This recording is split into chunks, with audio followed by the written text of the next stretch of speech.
Muy bien, pasamos ya 19 minutos de las 11 de la mañana. Seguimos compartiendo con ustedes todas las voces aquí en la frecuencia de FM Voz en 91.5. Vamos a actualizar los datos del tiempo. A esta hora la temperatura 15 grados 6 décimas, la humedad 48%, no hay viento. El cielo está despejado, bueno, y para hoy nos espera una linda tarde porque de acuerdo a lo que adelanta el servicio meteorológico vamos a tener cielo parcialmente nublado, vientos moderados o regulares del norte con algunas ráfagas y una máxima de 23 grados prevista para hoy. Bueno, vamos a seguir avanzando con la información que tenemos hoy para ustedes. Vamos a hablar en este caso de Chagas. Nos están visitando en nuestros estudios la doctora Cristina Salvador y Mariela Jiménez, que es bioquímica, responsable de la parte diagnóstica del hospital, y la doctora Salvador, jefa de infectología del hospital Shestakov. ¿Qué tal? ¿Cómo están? Muy buenos días. Muchas gracias por acompañarnos. Buenos días, ¿qué tal? Bueno, la idea es hablar de esta enfermedad, del mal de Chagas, como se lo conoce habitualmente, y conocer en principio, a ver, cómo se transmite esta enfermedad, digamos, cómo llega una persona a infectarse de Chagas, en principio. Le consultamos a la doctora. Bien. Bueno, ¿en qué consiste la enfermedad? Claro, la enfermedad de Chagas consiste en una infección que es producida por un parásito. El parásito se llama Trypanosoma cruzi, y la característica que tiene, que no llega solo al organismo, sino que llega a través de un vector, que es la famosa vinchuca. La famosa vinchuca, el nombre es Triatoma infestan, es el que dentro de todo, o la chinche vulgar, que también se le nombra. Esto es muy importante.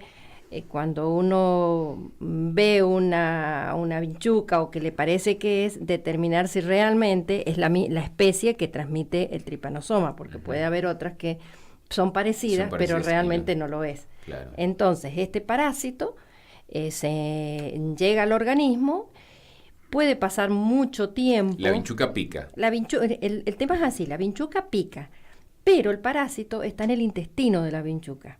Entonces, cuando la vinchuca pica, el parásito hace sus deyecciones, o sea, defeca y deja materia fecal.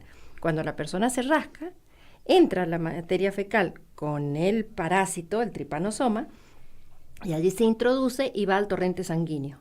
Del torrente sanguíneo va al resto del organismo, generalmente a la parte muscular. ¿Qué órganos afecta principalmente dentro del músculo? El músculo del intestino, del esófago, la parte digestiva, y del corazón. Puede ser... Siempre en la parte muscular, digamos. Entonces. Siempre en la parte muscular. Entonces, para que se produzca una infección, tiene que estar Después vamos a hablar de las formas de transmisión, pero si vamos a hablar de la forma de transmisión vectorial, tiene que estar el vector, que sería la vinchuca, pero el que lo produce es el Trypanosoma cruzi. ¿Y cómo se manifiesta esto? Bueno, ¿cómo sabe una persona que adquirió, digamos, el mal de Chagas? Desde la clínica tenemos el Chagas agudo, el Chagas congénito y el Chagas crónico. El Chagas agudo es bastante difícil de ver, es cuando se produce la picadura, y si es cerca de la cara, por ejemplo, puede producir un edema en el ojo, en un solo ojito, en los dos párpados, eso es bastante característico, unilateral, bipalpebral, y puede haber un ganglio, eso es un signo muy característico que uno tiene que ir a buscar o a pensar que fuese una enfermedad de Chagas. Ese es el Chagas agudo. Después tenemos el Chagas congénito, que cuando la mamá está infectada puede transmitir al bebé, y cuando nacen después tienen patología clínica. Y la otra es el Chagas crónico. El Chagas crónico puede pasar con la infección mucho tiempo sin dar ninguna sintomatología. Entonces, la única forma de detectarlo es por laboratorio. Por eso es que es tan importante el laboratorio en esta enfermedad. Muy bien. Le vamos a consultar a Mariela, que es bioquímica responsable del tema diagnóstico en el hospital. ¿Cómo trabajan en el diagnóstico del Chagas? En el hospital, bueno, sabemos que hay prioridades. Por ejemplo, las embarazadas tienen los controles trimestrales. Dentro de los controles trimestrales está el análisis de Chagas. Y después todo lo que es la parte de los adultos, los otros servicios nos envían el pedido de análisis al laboratorio. Ahí, como explicaba la doctora, está el Chagas congénito, que es importante que la embarazada se haga el análisis, se haga los controles, para que después al bebé que nazca también se lo pueda diagnosticar y tratar.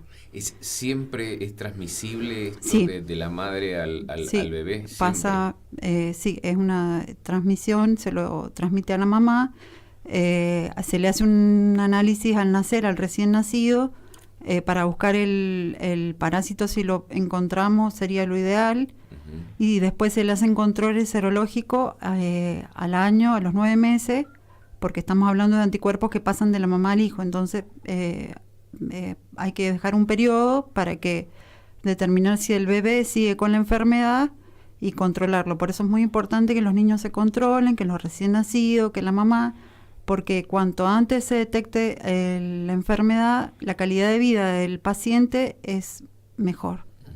Hoy, actualmente, ¿cuántos casos, digamos, se están controlando en el hospital?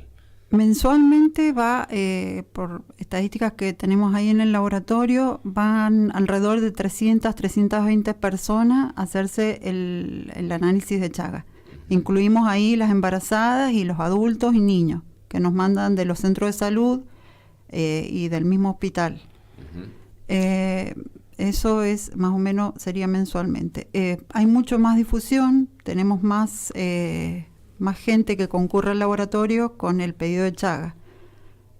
Y bueno, respecto, digamos, de otros años, ¿cómo estamos en este sentido? Digamos, ¿se advierte que crecen más los controles por esta misma difusión que ustedes dicen? ¿O merman los controles? ¿Cómo llevan, digamos, la lectura de eso ustedes? En este último tiempo, hace más o menos unos 4 años, nosotros en el hospital conformamos un comité que también participábamos, o sea, dentro del comité se hizo ampliado con gente de la municipalidad, del área departamental. Entonces, con este comité empezó a tener más difusión. Entonces, al trabajar en conjunto con centros de salud y demás, empezamos a tener más gente que consultaba. Esto es muy interesante porque al visualizarse, por eso también nosotros les agradecemos esta invitación, porque al visualizar la enfermedad empieza la gente a decir, no, pero a mí me dijeron hace unos años que yo tenía. Entonces van, consultan, y por eso hemos tenido más número de, no tanto de casos de patología, sino de controles serológicos, que es muy bueno. Sí. O sea, que la gente vaya a hacerse los controles. Seguro. Le iba a consultar, doctora, respecto del impacto que esto tiene en la salud, ¿no es cierto? Usted nos decía que esto afecta partes musculares de los intestinos y también del corazón. ¿Y cómo se presenta, digamos, eso? ¿Que se genera un deterioro por allí en los tejidos del corazón? ¿Qué es lo que digamos, el malestar que genera esto? Cabe resaltar que no toda la gente que tiene Chagas va a tener enfermedad. Entonces eso es una cosa que es muy importante, porque a veces la gente viene muy asustada porque le han dicho que tiene serología para Chagas, pero tenemos un largo periodo indeterminado que no tiene patología y a lo mejor puede vivir toda su vida con la enfermedad de Chagas y con la infección por Chagas, y no hacer enfermedad, no hacer lesión. Ahora, cuando sí produce la lesión, que no es muy frecuente, solamente en un 10% aproximadamente de la gente infectada de Chagas puede llegar a tener problemas cardíacos o digestivos. O sea, no es que sea el 100%. Sí.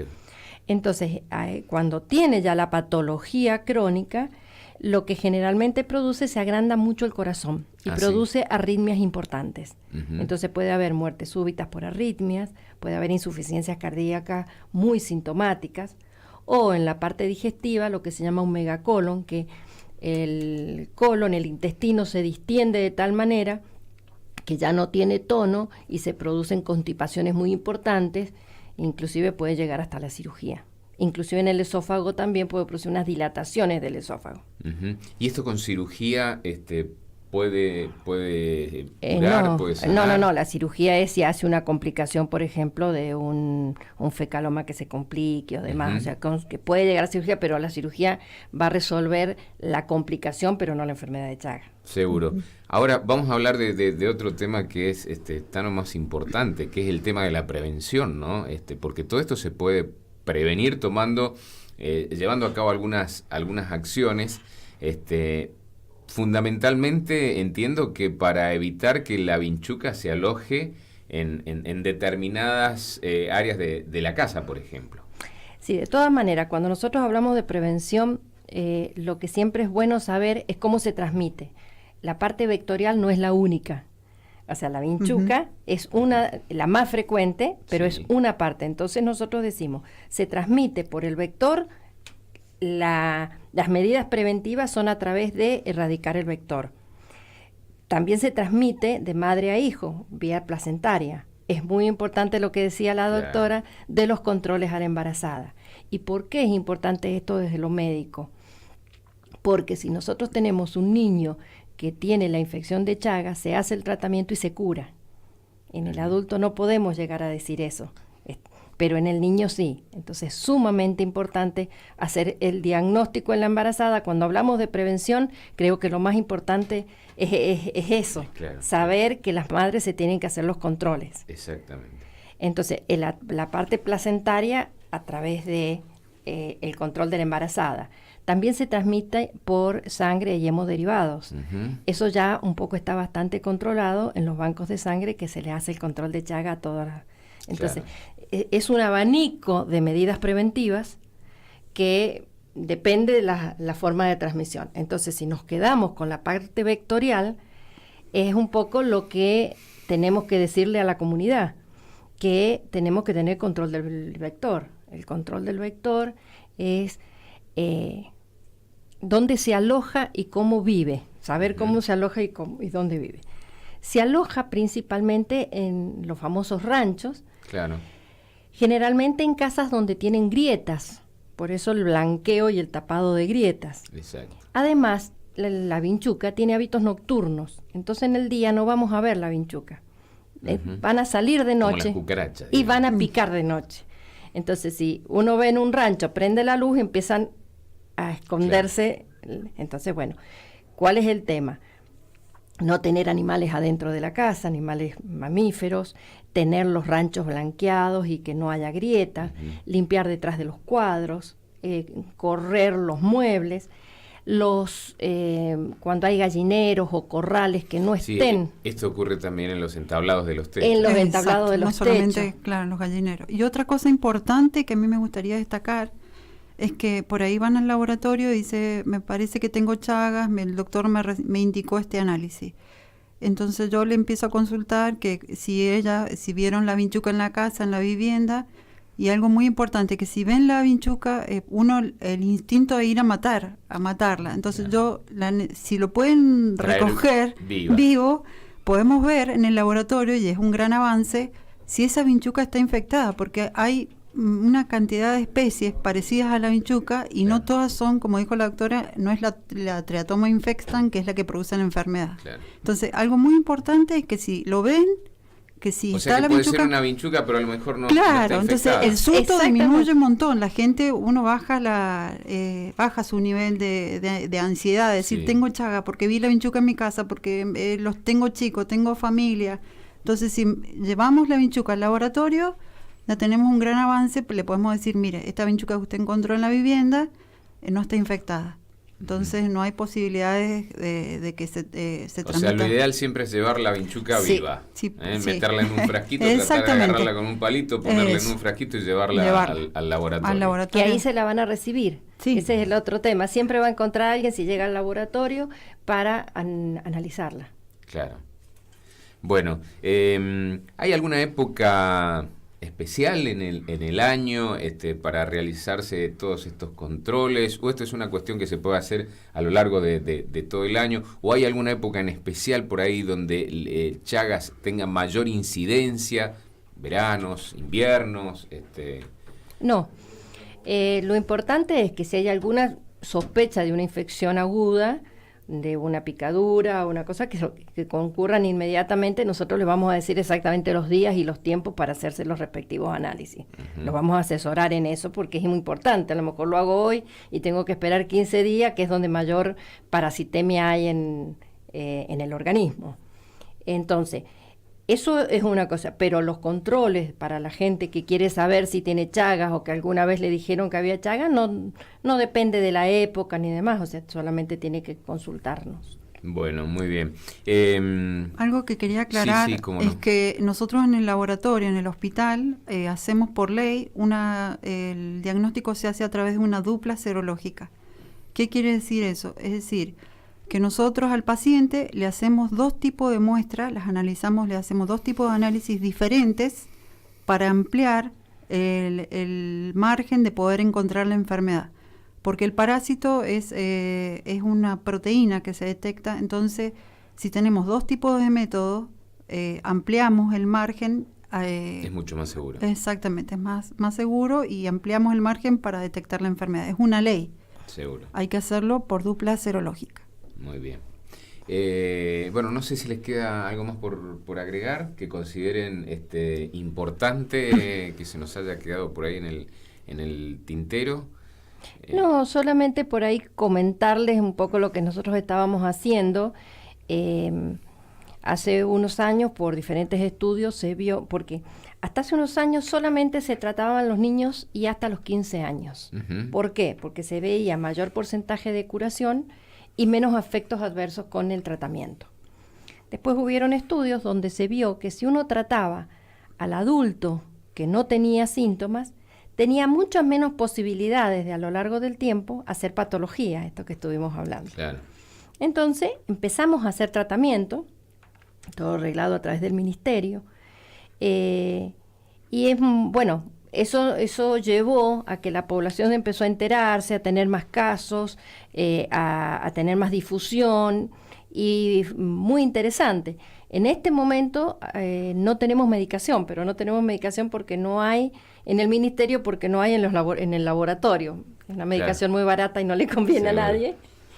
Entonces, bueno, no tenemos medicación para hacer este tratamiento en los adultos. Uh-huh. O sea, pero igual seguimos funcionando como comité, como grupo interdisciplinario en lo que es prevención, diagnóstico y eventual tratamiento. Bueno, muy bien. Quiero agradecerles la participación que han tenido, haber dialogado con nosotros de este tema tan importante, y seguramente, bueno, no va a faltar oportunidad para que lo sigamos charlando. Muchas gracias. Muy bien, muchísimas gracias. Muchas gracias. En 91.5, las noticias conviven con vos.